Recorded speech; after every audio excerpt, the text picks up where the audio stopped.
Kia ora, and a very warm welcome to Newtown Library. Welcome to you all. Before we get things started, I need to do the obligatory health and safety briefing. So, in case of emergency, the exit is basically the way you came in, and the toilets are just out that way as well, but to the right. In the case of an earthquake, please drop, cover and hold. And so, tonight's event. Tonight's event, Capital Crimespree, is brought in conjunction with the fabulous Ngaio Marsh Awards, and I've got to thank Craig Sisterton who organised it for us. And what a stellar panel we have tonight. We have Dame Fiona Kidman, one of the best known and most highly regarded authors in New Zealand. She has published over 30 books, has worked as a librarian, good job, radio producer, critic, and also written for radio, television and film. Her most recent novel, This Mortal Boy, won the 2019 Ngaio Marsh Award for Best Novel, as well as the Acorn Prize for Fiction. And amongst her many honours, she has the French Legion d'Honneur, which I'm always impressed with. Next, we have Sally G. Morgan. Sally is a professor at Massey University, a conceptual artist and cultural historian. She grew up in the Welsh mining town and was a young woman was once offered a lift by the notorious serial killers Fred and Rose West.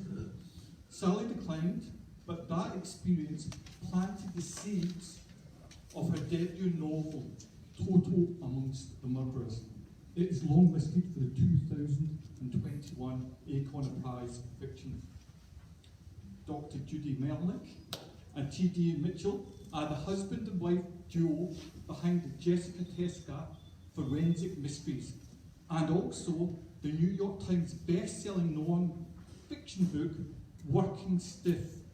2 years, 262 bodies, and the making of a medical examiner. Based on Judy's training with the chief medical examiner in New York, she also was part of the team that investigated the 9/11 World Trade Center tragedy. TK previously worked in the film industry as a scriptwriter and script editor, and is now the other half of this fabulous crime writing duo, as well as being, very importantly, a stay-at-home dad. And finally, our chair for tonight is Brannavan Gnanalingam. Brannavan is a Wellington lawyer and writer of fiction and non-fiction. His past 3 novels have all been longlisted for the Ockham New Zealand Book Awards. His latest novel, Sprigs, was described by Kim Hill as a scarily contemporary and realistic story, an extraordinary piece of writing, and I think it's hotly tipped to win. Couple of quick notes. Tonight's conversation is likely to have mature and adult issues of a challenging nature, so just to make you aware. And there will be books for sale over the back there from Another Chapter bookshop in Lorna, and who's offering 10% discount as well, I believe. So, without any further ado from me, please welcome our panel for tonight.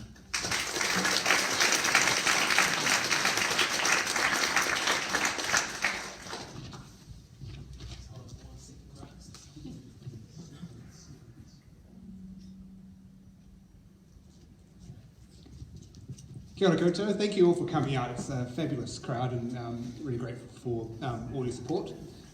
We have 4 fantastic guests here, and to be honest, I could probably talk to each of them for the full hour and a half, so we'll see how we go with fitting everything in, but we'll fit in a reading, and we'll also have a Q&A, so if you have any questions, feel free to save them up, and we will have some time to ask. But I'll start with Judy and TJ.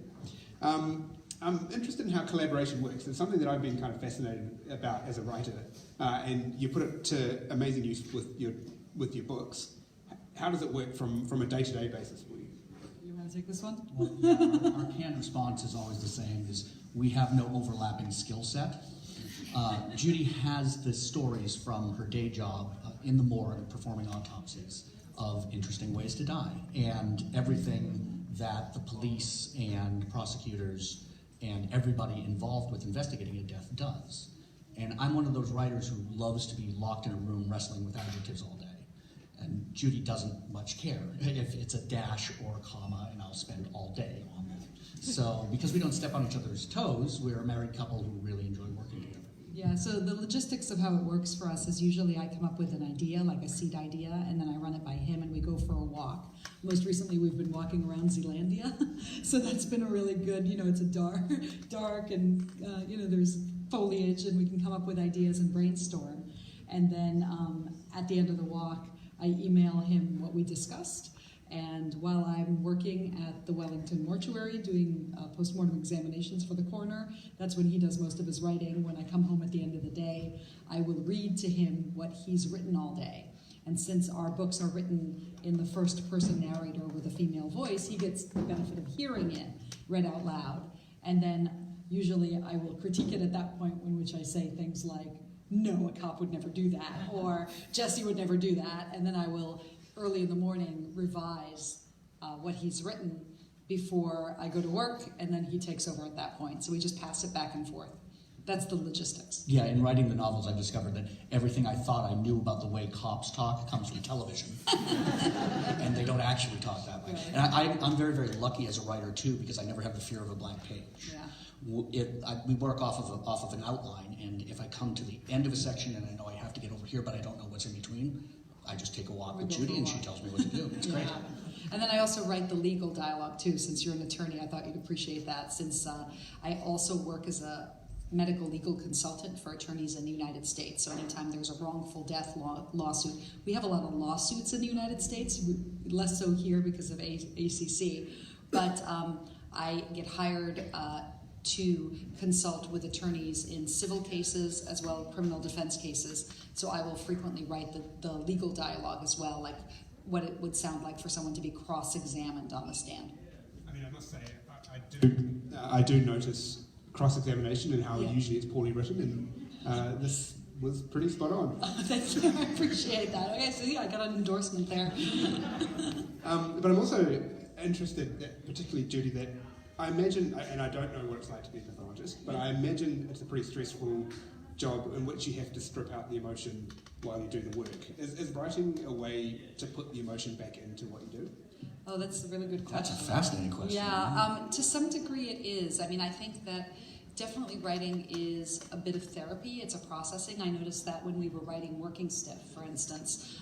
There's a chapter in Working Stiff about suicides, and my dad died by suicide. So being able to write that chapter, talk to TJ about my feelings about my dad's death, what it takes to investigate a suicide, it definitely helped me not only hone my skills as a writer, but process some of those emotions that I needed to get down. And also the chapters in Working Stiff on, for example, 9/11, I found that it had a therapeutic bent to some degree for me to be able to get it down. Totally understandable, and I can understand how that process can work. Fiona, I'm particularly interested in your interest in outsiders in society and the way you've had kind of a lot of compassion in your writing.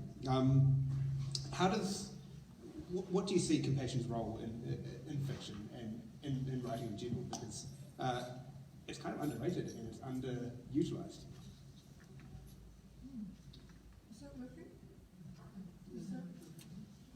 Should be good.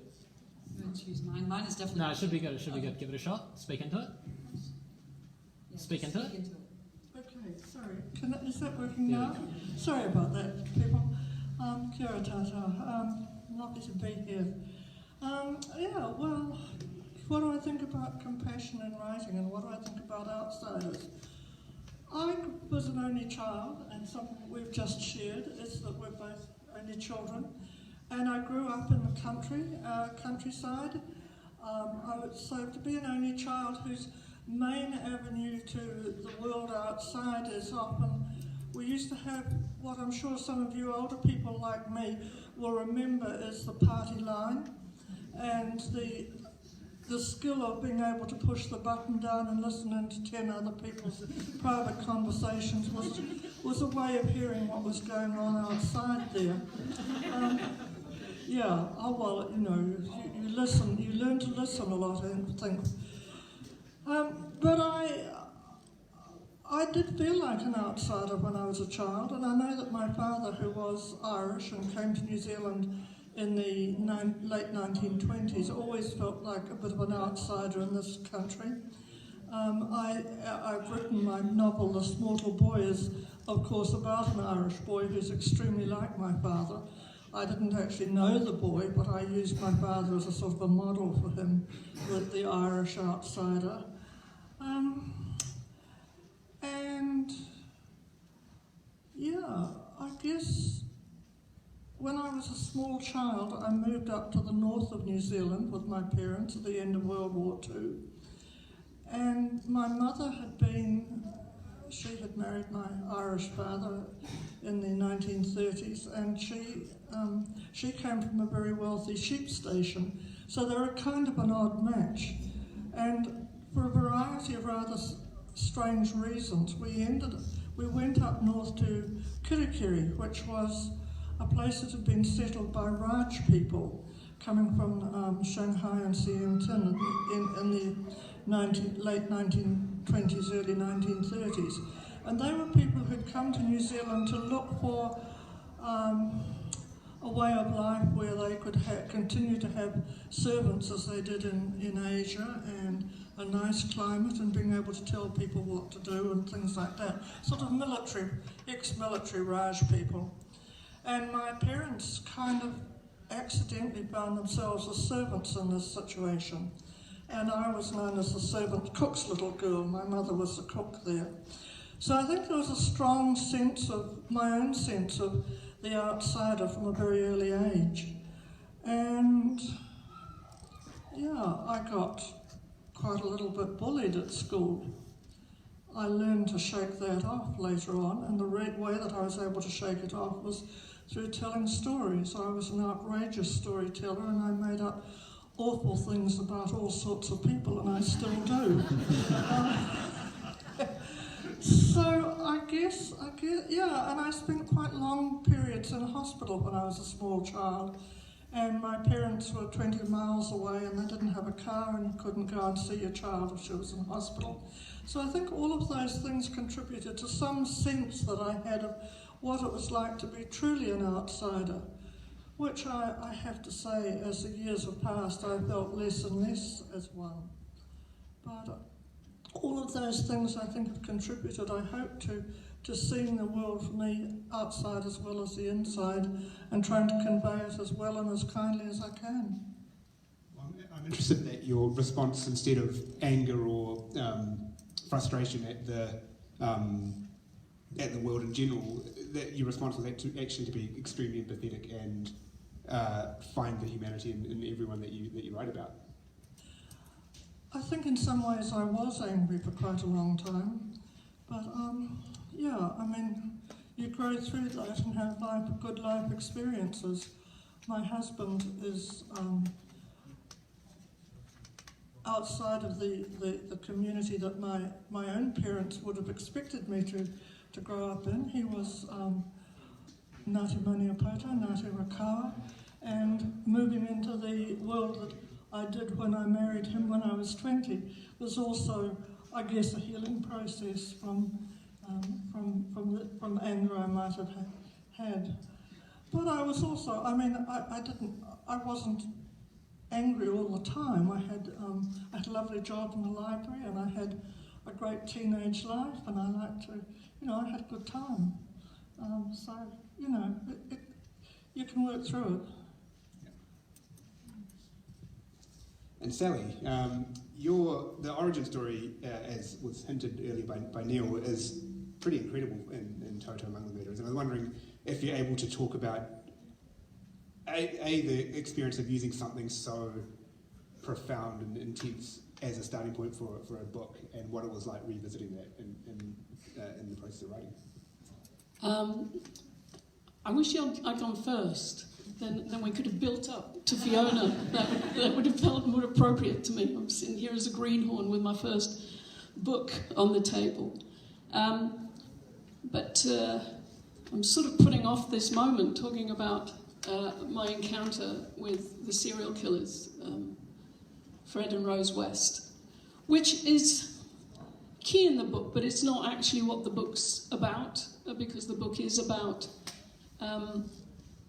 sort of more than that. It's about the way disempowered people get preyed on by other people. So the people at the bottom of the pile, whether they're women or they're of a different colour or they're trans or they're queer, are vulnerable to people more powerful than them. But obviously this was something that was in my mind from the moment that I realised that the weird couple that I'd encountered when I was hitchhiking when I was 21 were Fred and Rose West, which was a moment where I think I nearly expired from just realising what a horrible death I could have had if I'd got into the car. So, as I was saying to you earlier, I had one go at writing that, and after I'd written it, I could barely look at it again, and knew it was in there, and everything led up to it, and everything after it was important. It's not the most important thing in the book, but for me, it was the most potent part of the book. And I still couldn't really look at it until we were doing, I was editing with the publisher. And then I knew I had to look at it. And I looked at it and I realised that it didn't really need to do much to it. Because it was so, the experience was so visceral and the writing of it felt immediate. So there were some little continuity things that I had to deal with. But even now, it's the one bit in the book that I almost skip over because I still can't really accept how close I came to being tortured to death in a cellar.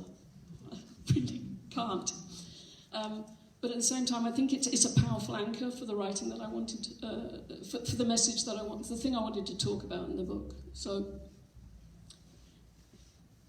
and it's kind of part of me quite often goes like, I can't believe that really happened to me, right? So when I look at it in the book, I remember that it really did happen.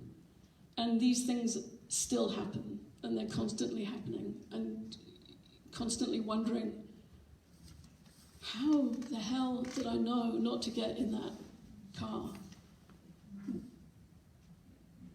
I could go on for hours, I won't. I think I'll just stop because I'll start getting traumatised again. I think I've gone about it too long. I mean, it's one of the things I find really fascinating about Toto is how amazingly you capture the place and the Leeds and the Sheffield and that kind of 70s environment. And I'm kind of interested, how much of the book is your recollections of the time, or is it your kind of considerations of the contemporary but being fed in that kind of milieu? I want to talk about now. I'm talking about now through then. I'm an artist. I'm a visual artist. So, and I trained as a painter. Toto's not 100 miles away from who I am. She's a kind of more extreme version and somebody who's been used for fiction to make a particular point. But because I'm a painter, I visualise everything. And I'm also very orientated towards my senses. So whenever I'm writing a scene, I always want to know where the light's coming from, what it smells like. Are you tasting something? What are people remembering because of something that's happening in the environment? So these are Sheffield and Leeds, but they're a different Sheffield and Leeds. They're sort of like Philip Pullman's Oxford. They're a parallel. There are places that I talk about in Sheffield that don't exist. I've made them up completely, but they come off streets that do exist in Sheffield. So I mostly was working for trying to get a real, and I'm a historian too, so I'm a geek, and my wife Jess over there will tell you that I will research everything. I will research the shape of a bottle. Did they have a bottle that shape in 1973? Oh my God, they didn't. I'm going to have to think of a different shape for the bottle.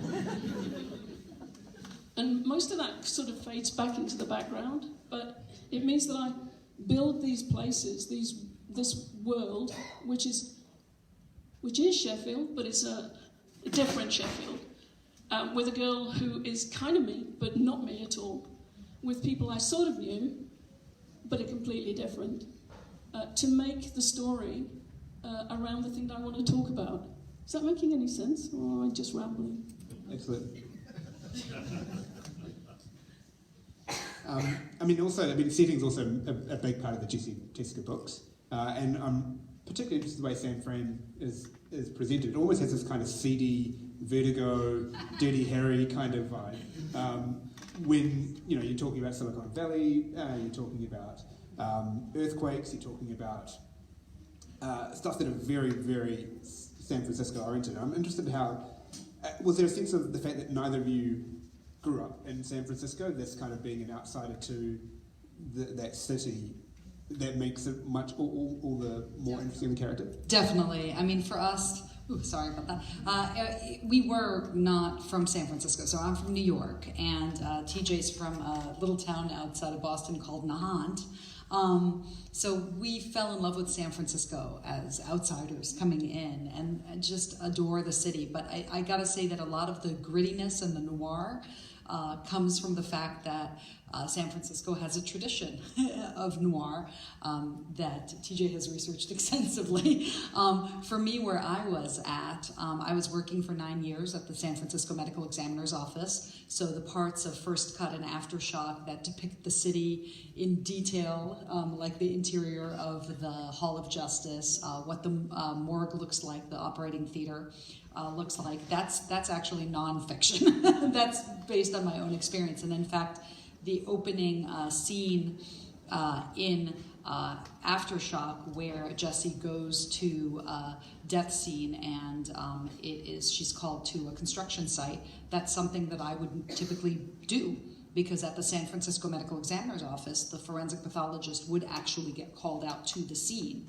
And so it would create this interesting dynamic where I would get called up at 2 o'clock in the morning or 5 a.m. or in the afternoon, and I'd go to a scene, and then I'd come home, and the first thing TJ would ask me was, where was it?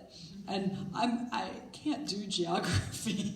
I just follow what the Google lady tells me. So he always wants to know where it was in the city. So he has this in his mind when he's writing the scenes in the book. It's always geography based. And for me, I'm always focused on the scene and the forensics and what the pathologist saw there. So that's what we bring to it. I bring the intimate spaces, and he brings the general overview. I was going to say, would you agree with that? Yeah, San Francisco is the city that we chose to live in. It's our home, and it took a lot to drag us away from San Francisco. COVID was just about enough to do it. To move here just 10 months ago. We love the city, and making the city a character in the book is very important to us. Judy did work as a San Francisco medical examiner for 9 years, so she has that depth of knowledge about death investigation in the city. And another thing that I wanted to do in the city was to set the deaths in the places that she actually went to investigate them, not in the tourist San Francisco. You get to see the real San Francisco. I also wanted to set Jessie Tesker's home in our neighborhood, which is called the Outer Richmond District, which is this sleepy, extremely foggy neighborhood on the edge of the city that tourists don't know about. So I wanted to represent there too. Your film background potentially also helps with that kind of noir feeling, or? My mentor was a writer named John Briley, who wrote Gandhi and Cry Freedom and a lot of other films, and also was a playwright and a novelist. And I didn't realize how much storytelling through dialogue I had learned through osmosis working for him until we started writing the novels. Yeah, they're very dialogue driven, I think. Well, we thought it might be a good time, now I'm trying to figure out how we time the readings, it might be a good time for a reading from either, I assume Aftershock's the one that you want to read from, or First Cut? Yeah. Aftershock is our most recent. Aftershock's our most recent novel in the Jessie Tesker series. It just came out a few months ago. So we're gonna. Did you want to mention the trigger? Yeah. Oh, that'd be good. Yes, the first novel in the series is called First Cut. Aftershock is the sequel, but it's a standalone. If you want to buy Aftershock today, please go ahead and buy it, read it, and then read First Cut. So we should have a trigger warning here. There is some gore and a disfigured body that gets examined by a medical examiner. So this is from the opening of, pretty much the opening of Aftershock. There's a dead man in a business suit at a San Francisco construction site called Soma Center. His body is pinned under a pile of pipes. Dr. Jessie Teska has arrived at the scene to investigate, along with her medical examiner investigator colleagues, Cameron and Donna, as well as homicide detective Keith Jones. Jones has asked the construction foreman named Samuel Urias to use the heavy machinery at the site to lift the pipes off the corpse. It was getting near 8:30 by the time Urias finally swung the arm of the heavy machine up in the air, opened the grabber, and lowered it slowly onto our death scene. The grabber's tines closed around the pipes and they clattered. The truck roared. It heaved the pipes, pivoted them well away from the body, and dropped them in the dust beyond the flatbed trailer. Jones lifted the police tape to approach the body, then jumped clear out of his shoes at a deafening blast from the front loader's air horn. Up in its cab, Urias was wagging his finger wildly. He swung the grabber arm away to the far side of the machine, lowered it to the ground, and killed the engine. "Okay," Urias hollered. "Clear." It's not easy to rile a big city police detective, but at that moment, Homicide Inspector Keith Jones looked like he had developed a burning desire to clean Samuel Urias' clock for him. We followed Jones under the tape to get a clear look at the body. The head, neck, and upper rib cage had been obliterated. I'd never seen a worse case of disfigurement, except maybe in one or two bodies that had been left to decompose in the open where animals had gotten to them. A case from the year before involving a coyote in the woods near the Lincoln Park golf course came vividly to mind. This pulpy slew leaking into a business suit was even less recognizable as a human body. Brain matter was smeared into the dirt, and hairy chunks of skull had been scattered like pottery shards. The crushed area was pink in places, red in places, but mostly just kind of tan-colored. Donna was seeing what I was seeing and shaking her head. That ain't right. "Well," I replied, "it's interesting." What about it? Said Inspector Jones. "I'm concerned that we're not seeing a giant puddle of blood here. I would expect much more bleeding from such a violent crush injury. Practically all the man's pressurized blood should have gushed out of the ruptured neck vessels." So where is it? "I can't tell you that until I perform the full autopsy, but just on first impression, this looks like post-mortem injury to me. I didn't have to explain that to the homicide detective." You think this is a homicide staged to look like an accident? "I think the visible evidence indicates that this man was already dead when those pipes came down on him. Let's see what else we can determine right now." Uh-huh, said Jones, with 0% conviction. The beat cops tried to keep the construction workers from crowding the tape cordon, but it was no use. We had an audience. The crew from CSI moved back in to take more pictures that gave us the go-ahead to handle the body. Identification is our first job and top priority. We went straight for the dead man's pockets and found a wallet. It had a California driver's license under the name Leopold Herring. Address in San Francisco on Castaneda Avenue. Forest Hill, Cam said. Money. Jones peered at the picture on the driver's license, then at the pulp piled on the end of the man's shoulders and grunted. I manipulated an arm. The body was in full rigor mortis. That meant, I told Jones, he'd been dead for at least 6 hours. 3 a.m., maybe 2 a.m. at the earliest for a ballpark time of death. But, I reminded him, that's the outside window. It could be a lot earlier. Can't you narrow that down?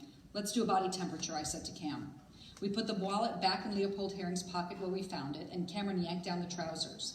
It required some effort thanks to the rigor mortis. He inserted a thermometer into the cadaver's rectum and told Donna it came to 80 Fahrenheit.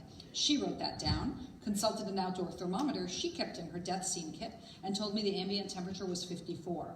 I looked at the time and did the math. He probably died between 6 and 10 last night. That's the best you can tell? Yes, and I might be wrong. You guys always say that. I mean it. Time of death estimation is unreliable. It depends on too many variables. Okay, the detective said. I recalled from working with him before that he said okay a lot, but usually didn't mean it. Detective, someone yelled from behind the cordon line. It was the superintendent, cell phone still on his ear. Do we know who it is? Jones wasn't about to shout the dead man's name into the crowd, so he gestured the superintendent over. I watched Jones read the name off of his notebook. The superintendent's jaw fell open. He bobbled the cell phone, dropped it in the dirt, and scrambled to pick it up. He stared at the shattered corpse in disbelief, then he dusted off the phone and walked away, dialing frantically. Hey, the detective called out, irked. You know this guy? Google it, the superintendent said, and disappeared into the crowd of hard hats. Goddamn people, said Jones, and stalked after him. Donna already had her smartphone in hand and was typing. Cam and I huddled with her. Leopold Andreas Herring, 52, was one of the most famous and acclaimed architects in the world, known for a boldness of vision coupled with a towering intellect, said one article. Herring's work unites a classical rigor of form with a disciplined attention to and intention of function as the sine qua non of a building, Donna read. His use of materials has proven famously visionary, yet has always been coupled with a miraculous lack of pretension. Enough, said Cam. Wait, you gotta hear this one. He is our great cityscape cubist, the Picasso of the building arts. Donna, said Cam, our shift ended half an hour ago. Can we get the pouch and gurney, please, before we end up on the news? I don't like being on the news. Fine, fine. She produced a white sheet which she draped carefully over the acclaimed architect's mortal remains, and the two of them trekked back to the van. I scanned the crowd of hard hats for Jones, but didn't see him. My cell phone rang. It was the boss, Chief Medical Examiner Dr. James Howe. Jesse? He sounded faint and far away. Dr. Howe, I hollered and stuck a finger in my left ear. The morning shift had been standing around with nothing to do for more than 3 hours and had apparently decided to fire up every heavy vehicle on the lot in preparation for that moment we allowed them to start work. I started walking and talking, searching for a quiet spot. What the hell is going on up there? Dr. Howe said. I've got everyone from the highway patrol to the mayor on my ass about your death scene. They're saying you've locked it all down? Yeah, it's not looking like an accident over here. What do you mean? It's a construction site with a fatal crush injury, right? Not exactly. The injuries all look post-mortem. It turned into a suspicious death pretty quick, so I had to call in CSI. I finally found a sheltered spot, a section of unfussy concrete foundation behind a chain-link gate. It was below grade and dark, but good and quiet. We just got access to the body a minute ago, I told Dr. Howe. We also just got a presumptive ID, but that's another complication. Why? Now it's suspicious and high profile. The driver's license in his pocket belongs to a Leopold Herring. Apparently he's a famous... Oh, sweet Jesus. You've heard of him. Get that body into the truck and out of there before the press shows up, Dr. Tesco. What happened to him? I described the circumstances as we had found them and what we had gone through to extricate the body. Dr. Howe didn't like the story, especially once he reckoned how many scene spectators there were among the hard hats and how many of them might have been sneaking cell phone pictures. I issued the soothing assurances I perfected in my short career under short-tempered boss men. I was good at it, and it worked. Dr. Howe let me go.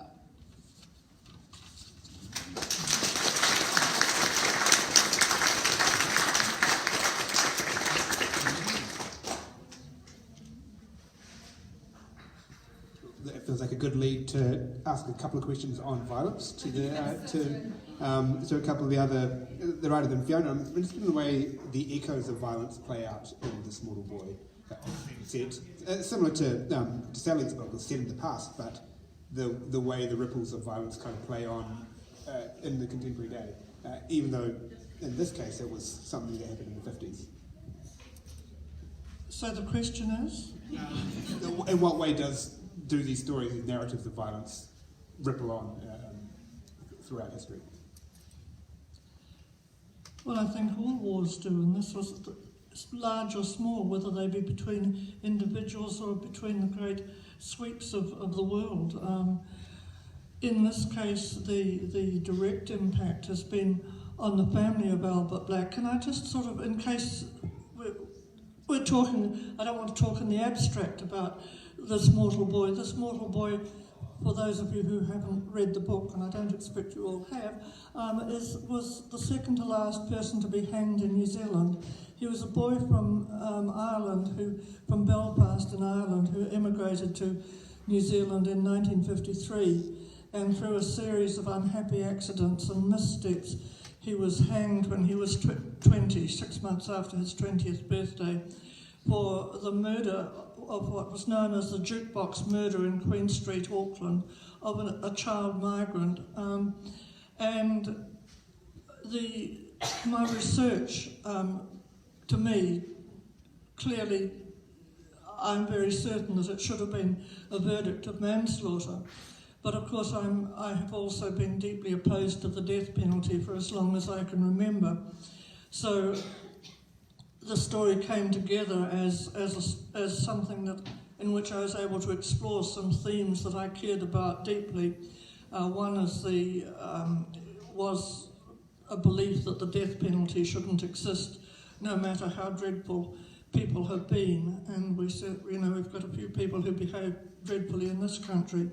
And I also have in my head the theme of the idea of the young person who makes one terrible mistake, and then their entire lives and the lives of their families and their friends are forever changed.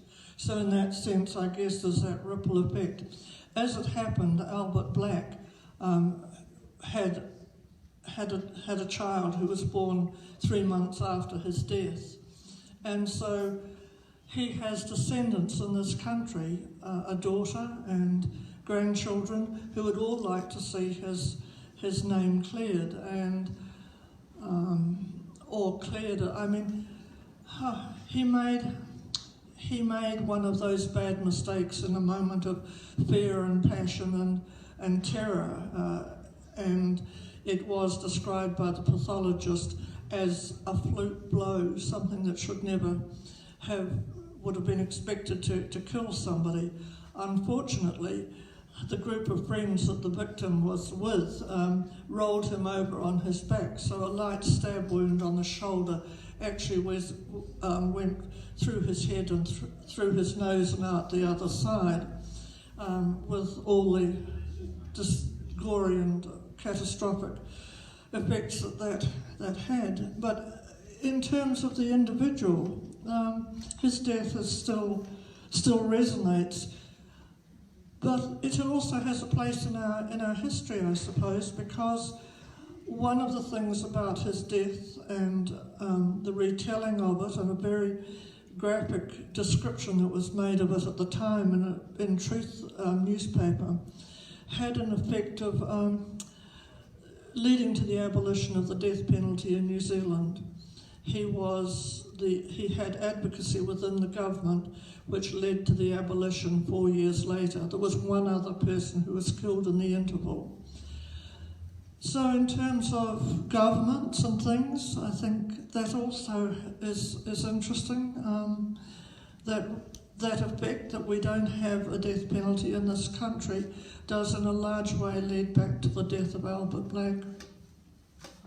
Also, one of the things that is interesting and that is really clear in this Water Boy is the way government and policy and politicians have a role in kind of state violence. And it's a constant teaching still to this very day when you have politicians who use crime and moral panics in order to try and push a more punitive approach. Absolutely, Brian, because to me this was a political killing, because the government were deeply involved in the decision to kill him, and it had been in a large part of that played in it was something called the Melinek report, which was an inquiry into the morals of young people, of teenagers in New Zealand in the Hutt Valley, where young people were said to be, petting in the back of picture theatres and having sex on the banks of the Hutt River. And this led to a large inquiry called a report called the Melinek report, which was delivered into the home of every parent in New Zealand to warn them of the terrible perils of unprotected sex, or in those days, sex when you weren't married. And this was led by Sid Holland, who was the Prime Minister of the time, who'd come into power in 1949 with the promise of bringing back the death penalty, which had not been in use throughout the 1940s under the Labour government of the time, and to improve the morals of young people. So I guess one of the things perhaps I'd just add is that the Attorney General of the time, there were many pleas made to him, and Albert Black's mother back in Belfast had gathered a petition that's got 12,000 signatures within a week. Remember that this is a linen mill town where there's no digital technology, and very few people even had a telephone. So there's enormous pressure on the New Zealand government not to hang Albert Black, but they did. Sally, I'm interested in the way, in your book, violence is obviously pretty upfront in terms of what many of the male characters do, but you're really attuned to microaggressions and really attuned to little moments in which a lot of the characters, the power relations within relationships and within conversations and within kind of interactions are really magnified. Was that a kind of a key focus when you were working there? Is that kind of there's a spectrum of violence and Absolutely, that's the heart of it. Is that this is a incremental violence is incremental through society, and whoever is at the bottom cops it. And there are a range of characters. People have said it's about violence to women, but there are a couple of male characters in there as well who are at the bottom of the pile. There's also, even in the kind of less likeable, seemingly more powerful characters, one of the women who is kind of predating a bit on other younger women. When you see the relationship she has with her husband, you can see that she is a victim of his power. So it's not a... I just got into a state of real sadness about the way the world is. And I got into a state of sadness about, I remember looking at my nieces who are in their early 20s, and part of the book happening was me remembering how innocent you are at that age. And I got this image in my head of like little fawns bouncing around and a wolf in the shadows, and I thought, this is what the world is. And we can pretend it isn't, or we can work out how we survive through it. So those micro violences are really important. And thank you for noticing. I like it when people notice things like that. They're really important. They're really I worked really hard on those. But also, I didn't want to write a book about violence that was just about the triumph of the violent.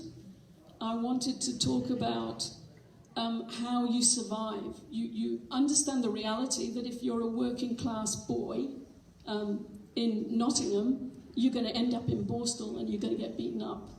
And you're not going to have any power. But how do you have a life? And how do you survive that?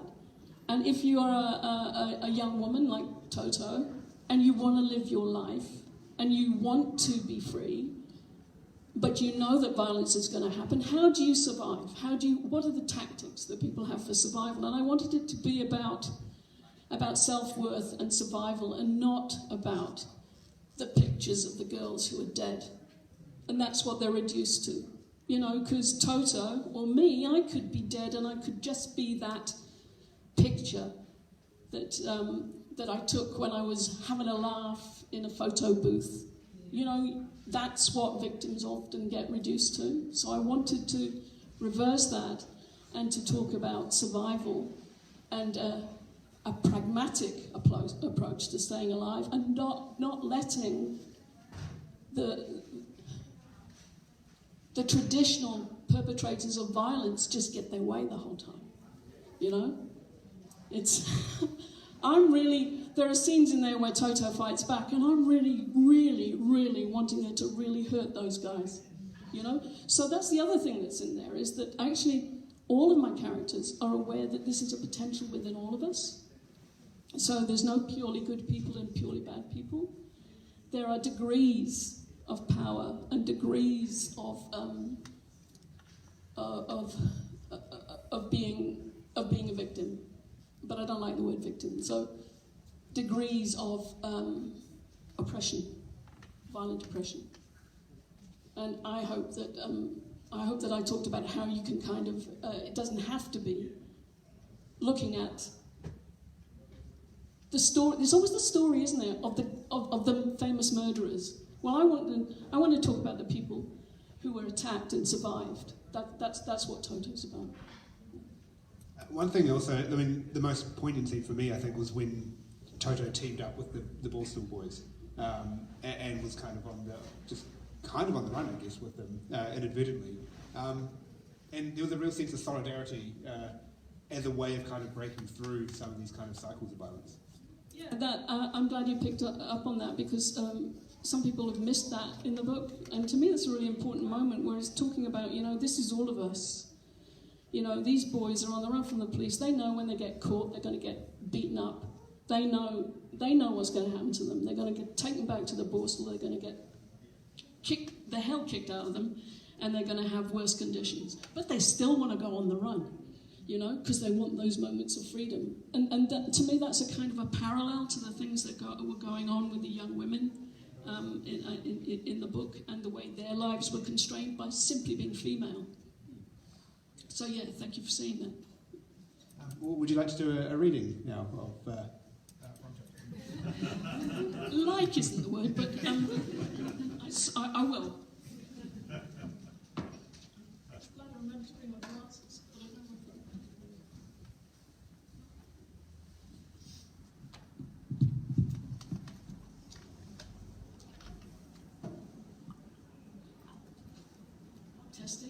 Testing. No? Is it working?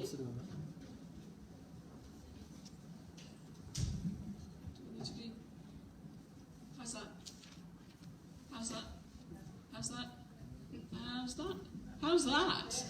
Oh, that's... Right, now I've got to keep my head there. Thank you for that.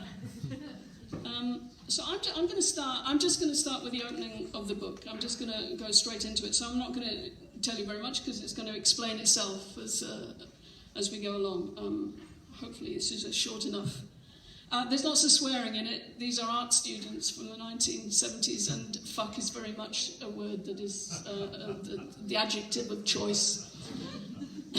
So, if that's a problem, I advise you go now. Okay. Someone has written "fuck off" in dark red chalk across the front door. The powdery, blood-coloured residue stains my hand as I push the door open, and I'm hit by the smell of dank carpets. Daylight falls onto a spider darting out from beneath the wallpaper, scuttling off to hide in a gap in the skirting board. Fly carcasses pick up in the breeze from the open door and whirl along the passage, and, as the wind whips my hair, I linger on the step, looking up and down the rubbish-strewn street. This place has the feel of danger. Us three girls will have to be on our mettle to live here, so it's probably a good thing that Hank will be staying off and on. He's hidden in his scratched blue transit van at the moment, but I hope he'll make a display of carrying stuff into the house. It might make people think twice before they mess with us. The other two are uncharacteristically quiet as they join me, each of us calculating what we think about our new neighbourhood in central Leeds. "Jude Totten, you're a liar," Nell whispers. "You said this was Potter Newtown." "That's what the landlady told us." She narrows her eyes at me. "This is fucking Chapeltown." Joe and I pretend not to have heard and start passing boxes in through the doorway of the terrace house while a gaggle of children watch. The chalked swear words intrigue me every time I walk past them. In the distance, a police siren wails as a man in a torn jacket yells through a letterbox a few doors away. I'm distracted by the look of his sleeve, which is ingrained with dirt. Abuse pours out of his mouth. "I'm going to kill you, sodding bitch, let me in."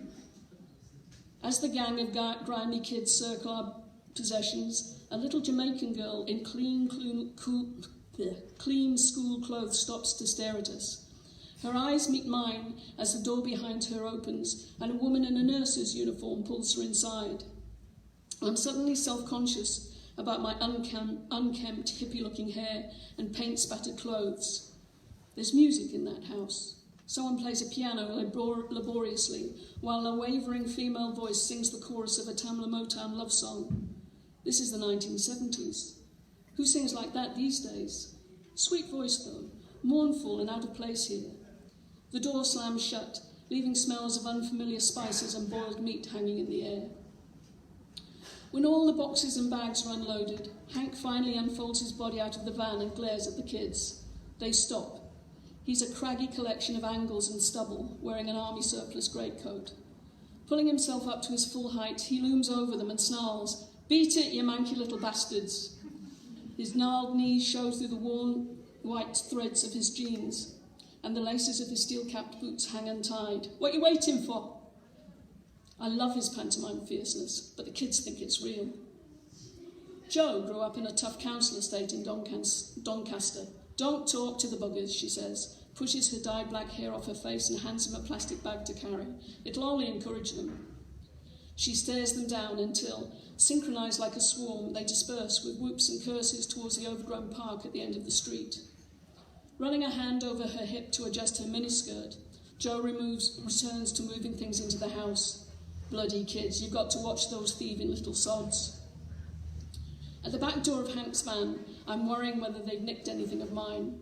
A scab on my cheekbone twinges as I search for the only things I own, my rucksack and a sleeping bag. Move yourself a wee bit. The laundered scent of Nell's cheesecloth blouse follows her as she reaches around me for her belongings. She pauses to refix the tortoiseshell combs controlling her straw-coloured hair and notices that I'm fingering the little cut I got yesterday. Don't keep touching it. Her Scottish accent seems stronger as the voice gets louder. Do you want it to heal or not? Is it bleeding? Aye, you'll need antiseptic on it. She drags a book of boxes and paints from the van. Cradling it in her arms, her gaze returns to the threat written on her door, and she seems hesitant to go past it. Where am I headed with this? I suppose you two have already chosen the good rooms. I don't want this one looking onto the pavement, that's all I'm saying. Jo interjects in a no-nonsense voice. Jude's having that. I'm by the bathroom, and you've got the nice airy one upstairs at the front. Nell blurts out, You knew this was Chapeltown, didn't you? Sorry, Flower. Jo busies herself with her belongings. We didn't want you freaking out on us. This area has about the worst reputation in Leeds. Nell looks about her as though she can't believe we've done this. It's full of smackheads and prostitutes and muggers and whatever. People get murdered here. I get a thrill at her words. I like danger. I like to be frightened. Yes, this is the roughest part of Leeds, if not the whole of Yorkshire. It's dodgy as fuck and supposed to be full of gangs that prey on the immigrants who can't afford to live anywhere else. People get attacked all the time. Don't worry, it's not going to be a problem. I swivel my rucksack up onto my shoulder. We'll be safe in the house, and it's only a 2-minute walk to the bus stop. No time for anything to happen between here and there. Stop stressing, you're always bloody worrying when there's no need. She glares at me. Well, you, by the way, you look like fucking Lady Macbeth with all that red stuff over your hands. Was Lady Macbeth ginger? I laugh, and she can't stop herself from grinning back. She softens. Your hair is auburn, sweetheart. Dark auburn. I need a fag, but as I reach into my pocket, the rucksack slumps forward awkwardly. Dumping it, I dig out a hand-rolled cigarette that tastes of tar and shredded apple. As the smoke blows away in the wind, Nell gives it a covetous glance, and I take it from my mouth to place it between her lips. Thank you, she says. You are perfect. Even if you are a scheming, bloody trickster who's brought me to live in the deep, dark woods against my better judgment.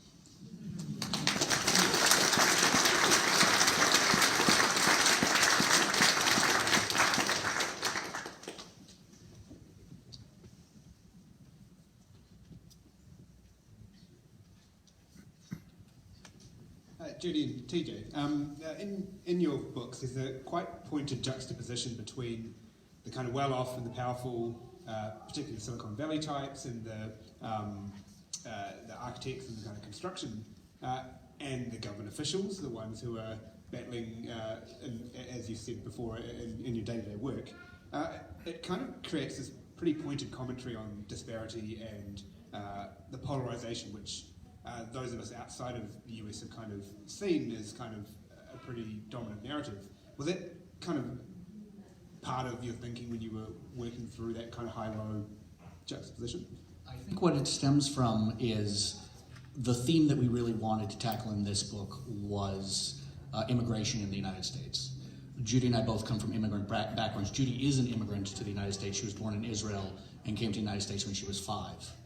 And my American roots are somewhat more shallow than most Americans. My grandparents are from other countries. One of those countries is Poland, and that's something that we share as a shared ethnicity. I come partly from Polish Catholics, and Judy's family were Polish Jews. When we set out to create a character who would be a recurring character as a detective, we couldn't imagine writing somebody who had a background in which her immigrant roots were not very important to her. And that's part of the reason that Jessie Teska is first-generation American. Her mother is from Poland, and her mother speaks to Jessie and her brother Tommy only in Polish when they're kids. Mostly as a secret language because Jessie's father does not speak Polish and he's abusive. So she comes from a broken home where Polish is a way for the survivors to hang together. But a whole lot of the other characters in this book are also immigrants. That partly has to do with where it is. San Francisco is a city of not just immigrants, but migrants. There are a lot of people from other parts of the country, myself included, who come to San Francisco.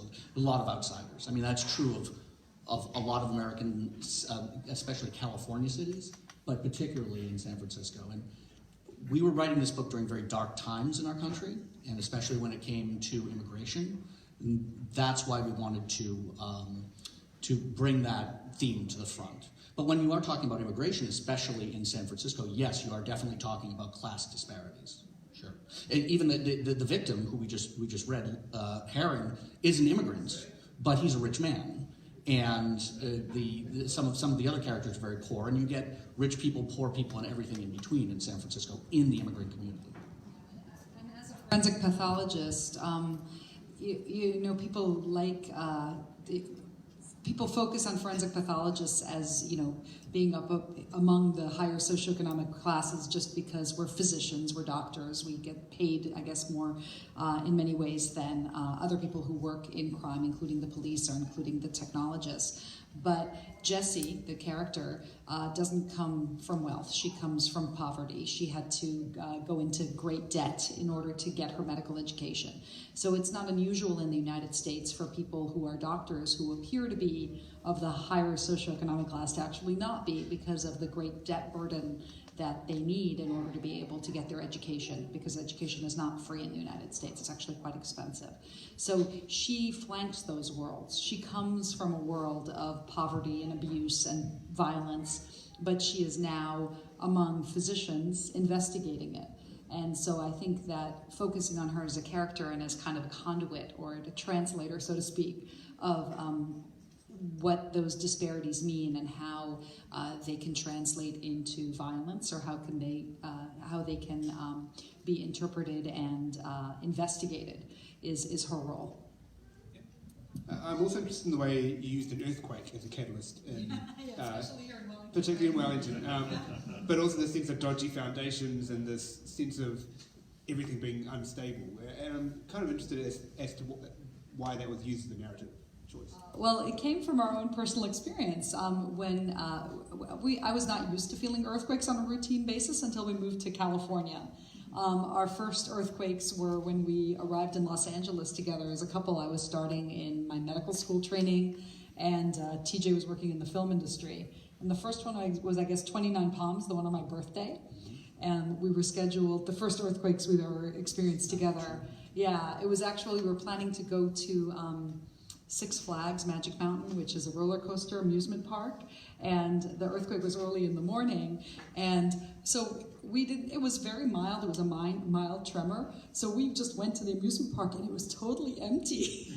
So we got to go on all the rides over and over again, and it never occurred to us that Because we were the only idiots who would go to an amusement park after it was a major quake. It was just far enough away from Los Angeles that to us it didn't feel like much. But the locals were all freaking out, so we're like, all right, well, let's go do it. I think that would be a good thing to do. But it was my birthday, so we went. And then our second big quake was a bigger one, and that was scary, and that was the Northridge Quake, and that's where parts of the freeway collapsed and people died. And that was absolutely terrifying. We lived through that in Los Angeles. So the scene of the earthquake in Aftershock, this is really not a spoiler, it's on the title of the book, but the scene of the earthquake, what one of the characters is yelling, oh, this is really bad, was basically, again, nonfiction. That's TJ was yelling that during Northridge. That's exactly what I was yelling for the 36 or so seconds of the 1994 Northridge earthquake, which was a 6.7 right in Los Angeles, not 12 miles from our home, which was completely terrifying. Other things that we took out of that scene are our documentary, yes, the sound of a freight train going over your roof. That's exactly what it was. Or the feeling that, like, you were in your apartment, you were a box that a giant had picked up and was shaking like it was a Christmas present to see what was in it. That's what it felt like. So a lot of that, came from direct experience. But I've got to say, we've actually felt more earthquakes here in Wellington than we have in San Francisco. Yeah, I know, but we have to do the whole, is it wind or is it the earthquake? Which one is it? Yeah, I know, sorry. Yeah, so I mean, for us, obviously, when you live through these things, it's traumatic, and so much of our writing, as we've kind of discovered as we're talking today, is a processing, is a way for us to process our own traumas and our own fears and put them down on paper and sometimes give them to other people to experience, to give us that way of being able to comport with it and deal with it. And I think that that's the cathartic effect of reading about crime as well, is that for the reader, you're going through it as well. We're kind of giving it so that we get into your head, and then you get to experience that catharsis and that relief when it's over to some degree. Another thing that I think that we were working through in setting a multiple fatality earthquake, Right. It's not a, spoiler, it's not a disastrous earthquake, it's not 1906, Right. but it's a serious earthquake. There were a lot of fatalities, and Dr. Teska has to go work those scenes. And I think what we were working through is some of the multiple fatality incidents that Judy has done. She's done many. We would never write again about the September 11th event. We wrote about that in Working Stiff as nonfiction, partly because by the time we wrote Working Stiff, it was 10 years after 9/11. We're coming up on 20 years this year. Yeah. And at the time that we finally were able to write about it, it had gone from being our personal history to actual history. Like our kids were learning about 9/11 in history class. And so we felt that we had to write about it. But that's, I think, the last time that we would ever write about that particular mass fatality event. But Judy's worked plenty of others that we wanted to work through, I think. Yeah, so since 9/11, I've worked on cases where there was a balcony collapse in Oakland. There was also a large fire in a warehouse where people were having an electronic dance music concert. It was called the Ghost Ship Fire, and I responded to those victims as well. So it is a stressful environment for a medical examiner to be put in, not only because you're living through the trauma simultaneously with everybody else, but then you also have a job to do and you have to respond. You are considered essentially a first responder. And then I guess in many ways, to some degree, it's also happening right now through COVID-19 in the United States, that we're dealing with, at least at the height of the pandemic in the United States, there were as many deaths per day in the United States as 9/11 was. And this was going on for months and months. So that was kind of a slow motion multiple fatality incident, but ultimately it all comes down to the medical examiner and having to figure out how to process these deaths, organize the trauma, and present them back to the families, because the families need closure. And that's really what motivates us, is that it's not really, we don't do this for the dead bodies, we don't do this for the state, even though technically, here I work for the Ministry of Justice, right? We're doing it for the fun, and we're doing it for the families. Yeah, that's where I was interested to hear, Sally, what you were saying about wanting to write about the survivors. Mm-hmm. Because what we try to do when we write about dead bodies is we try not to write novels where there's a dead body and the forensic pathologist comes in to sprinkle some forensics on it. The dead body has to be one of the most important characters in the book. And I know that that's going to be the case because that's the way Judy and her colleagues, the good ones anyway, treat their actual patients. They really do. It's not like what you see on TV. The gallows humor is not really there. They do treat the decedents as patients. I'm sure Craig won't mind if I shift to a non-crime book. So I'm going to ask Fiona about her book which came out last year, which was All the Way to Summer, which is a collection of her short stories. And I understand you revisited a few and you kind of rethought about them or recast them. And I'm interested, because in a lot of those short stories, the characters are shaped by the past, and there's kind of, you play with time within those short stories. And I'm interested in the way you conceive of time when you write these short stories. Thanks, Brian. Yes, well, thank you for mentioning it. It's All the Way to Summer, Stories of Love and Longing, and this is a real shift, I guess, from the murder and mayhem that's all around me, which is quite terrifying when you're sitting here between it. Yeah, okay, I'll be having nightmares tonight, but, because I'm actually a sort of one-off accidental crime writer. I never set out to write crime. At all. They just told me that I was a crime writer.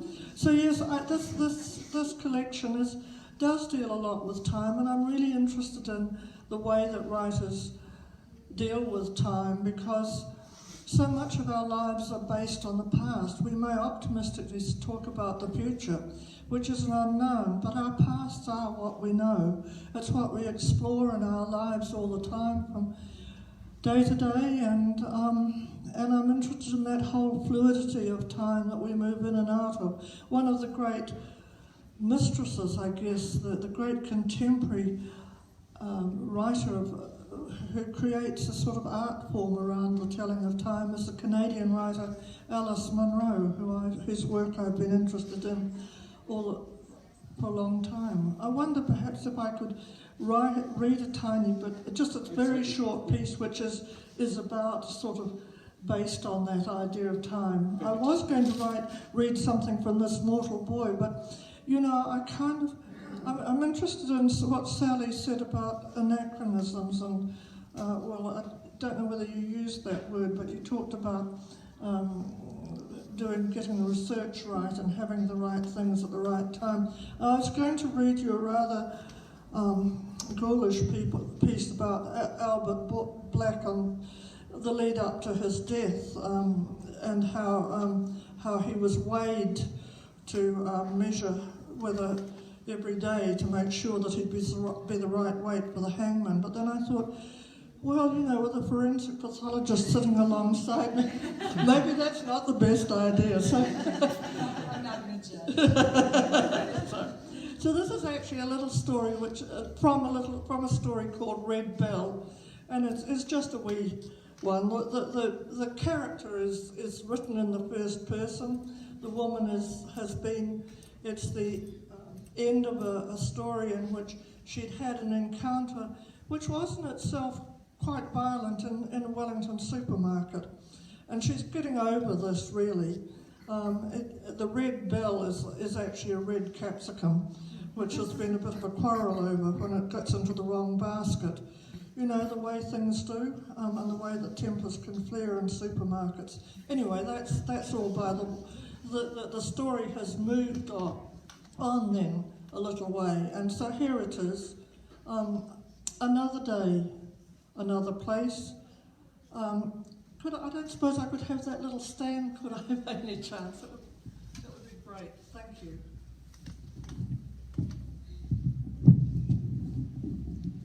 Thanks so much.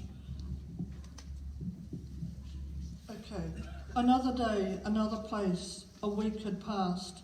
I was in the art gallery in Auckland. It is a beautiful gallery with high soaring spaces. I had been roaming for hours transfixed. There was a whole room devoted to the pink and white terraces, the lost marvel in our history, consumed by the fire and ash of a volcanic eruption.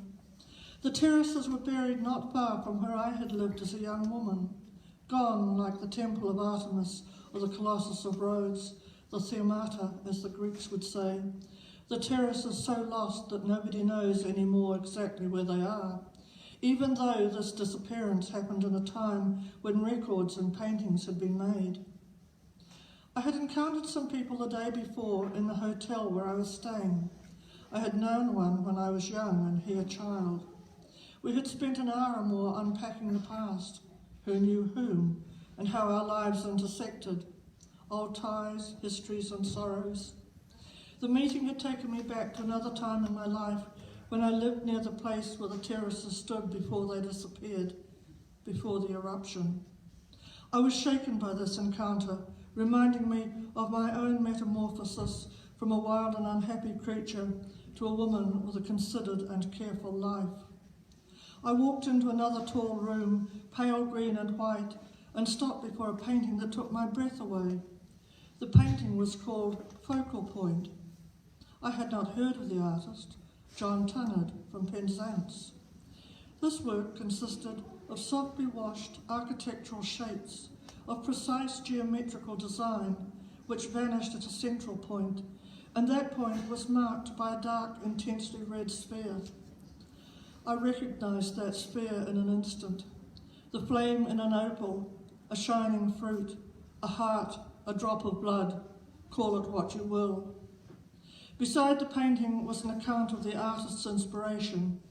It had come from a poem by Cecil Day Lewis, written in wartime. So shall our time reveal long vistas of calm and natural growth, a pattern mysterious yet lucid, for love is the focal point of the pattern, and our ears shall unfold like a cluster of apple blossom in a fine tomorrow. That is how it is, I thought to myself. We trace our way through our shifting, precarious existence, questioning it over and again, watching out for landmines, sudden explosions, seeking the truth of every moment. There are losses and separations and red beating hearts and flare-ups wherever our gaze rests. Sorrows become wounds, and we each carry the burden of one another. But there is also love and the fine tomorrows. Thank you.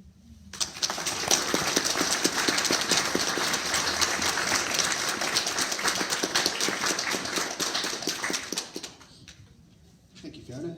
I have a sense that there will be a lot of audience questions, so I thought now would be a good time to open it up to the floor. We have a roving mic, will be this one. So if you would like to ask a question to any one of the amazing writers we have here, then feel free.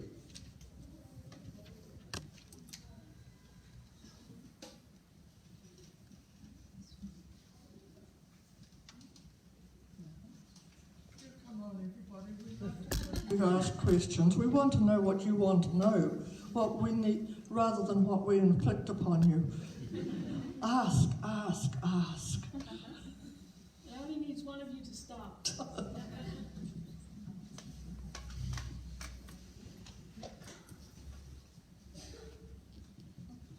Just a simple question. Thank you, everybody. It's amazing to hear words and to meet you all.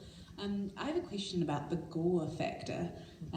Just wondering, I mean, I think for all of you, I mean, skirting that, is there a lot of testing that happens around how far you go and do you test that on friends and family and that sort of thing, or is it with the editors, like finding that level, because you can go really, really far, and how do you find skirting that level? I can start that. Because I come home and I sometimes describe to TJ what, he'll just ask me a benign question like, oh, what did you do today? And I'll go, oh, a hanging. And I'll go, okay, enough, that's it. Yeah, yeah, and it's tricky in our fiction to be accurate and true to what Judy and her colleagues do without being macabre. And that's supposed to be my job, but I'm afraid I've been living with this woman so long that it's mostly the job of our editor, John Glynn, at Hanover Square Press, and he's very good at reeling us back in. He's a sensitive soul, and some of our later readers too. I mean, we have friends who we will give our writing to, and they will preview it and flag things if they find it too grotesque. I mean, sometimes people have triggers, obviously, that we can't predict. The important thing for me is that if I'm going to be describing a forensic scene, that the description, number one, be accurate, but also that it would be essential, meaning that there is some diagnostic need for me to convey the description. It's not just, I'm not just describing the blood spatter in a gratuitous way to gross the reader out. I'm describing it because it has forensic significance, and the detective is going to be interpreting that spatter to understand what happened at the scene. So it serves a purpose, which is a scientific and diagnostic purpose. Is it going? Oh, go. I'm trying to remember. I think I've got one pretty gory scene in toto. And I spent a lot of time on that scene thinking about what was peripheral. So the effect of the gore rather than the gore itself. And I have a fantastic in-house editor, my wife, author Jess Richards, over there, and she doesn't hold back, but she's very kind. So I have somebody I can kind of bounce it off, and that's quite important. But with that particular scene, when something is really emotionally heavy, then I prefer to just work around the edges of it and give the intensity through the reactions or the things that are happening around it. Yeah. Well, I haven't really had to deal with this. My writing doesn't really... I guess as far as pushing boundaries is concerned, because I've been writing for a very long time, I guess my boundaries that were pushed were back in the late 70s, early 1980s, when I was writing about sex rather than blood and gore, although I suppose there's an element of that and all of that. And yeah, I mean, I was considered a very out there writer, which I don't think I am now. And it's just, whatever the particular boundaries are, I think you learn them as you go. And so, yeah, my boundaries have changed. I'm interested in what I'm hearing around me, because blood and gore is not really what I do. Which is not to say I wouldn't if I had to, but I mean, there is a certain amount in Mortal Boy. There is the scene, the actual scene where of the death, but it's about relationships really more than, which is what really interests me in my writing. Yeah. So I think we've got enough time for just one more question. I'm interested in the genesis of the writing. How much of it you get something that is your own experience, and then you start to write from that? Well, can I answer that? I'll start this one rolling. It often is for me, and in the case of this Mortal Boy, I was 15 when this 20-year-old boy died, and I was very aware of this case. I'd been looking for quite a long time for something to explore the theme that I had in my mind about young people making the one terrible mistake. In particular boys who I think often get caught up in more dangerous acts, or physically dangerous acts. You know, the boy who gets in a car drunk with a drunk, and writes off somebody's life and things like that. Now, I'm the mother of a son and of 5 grandsons and of some great-grandsons as well. And so far, and the great-grandchildren are just little guys, but everybody's made it through safely, and they're good, responsible men. But there's always that fear in the back of my mind, is because I just adored these people, and I thought, maybe they would make a mistake. And so I came across a newspaper clipping when I wrote Mortal Boy, which brought back that time when I remembered Albert Black's death and the newspaper headlines. And I thought, okay, this is kind of puts together the idea of the theme that's running through, and somebody who actually did do this terrible mistake. So yes, for me it was really quite personal, and also for me there was the Irish father who'd come and never gone back and was always homesick and so forth. So yeah, there's a lot of me in that book. Yeah, well, obviously, I chose something that had actually happened to me, and I have lived in Sheffield and I have lived in Leeds. This is my first published book, but I've written a lot of really bad books since I was about 17. I've got like a pile of really bad novels, which are really embarrassing. And of course, the early ones were all a cross between Lord of the Rings and Titus Groan. I made very complex worlds where everybody did exactly the things that they did in Titus Groan and Lord of the Rings.